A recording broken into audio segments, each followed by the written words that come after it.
রাষ্ট্রপতি ভবনে প্রধানমন্ত্রী নরেন্দ্র মোদীর সভাপতিত্বে শনিবার নীতি আয়োগের বৈঠক থেকে ওয়াকআউট করলেন মুখ্যমন্ত্রী। বৈঠক শেষ হওয়ার আগেই বেরিয়ে এসে তিনি বললেন, আমাকে 5 মিনিটও বলতে দেওয়া হয়নি, মাইক বন্ধ করে আমাকে অপমান করা হয়েছে। বিরোধী জোট ইন্ডিয়ার 7 জন মুখ্যমন্ত্রী কেন্দ্রীয় বাজেটে বঞ্চনার অভিযোগ তুলে বৈঠক বয়কট করলেও বাংলার মুখ্যমন্ত্রী শনিবার সকালে রায়সিনায় হাজির হয়েছিলেন।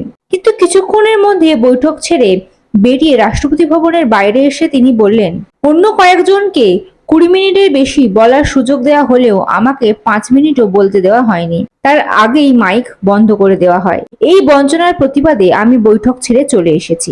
অন্ধ্রপ্রদেশের মুখ্যমন্ত্রী চন্দ্রবাবু নাইডু 20 মিনিট বলার সুযোগ পেয়েছেন বলে জানান মমতা বন্দ্যোপাধ্যায়। তার দাবি, অসমের মুখ্যমন্ত্রী হিমন্ত বিশ্ব শর্মা, গোয়ার মুখ্যমন্ত্রী প্রমোদ সাওয়ন্ত, ছত্তিশগড়ের মুখ্যমন্ত্রী বিষ্ণুদেও সাইও বলায় যথেষ্ট সুযোগ পেয়েছেন।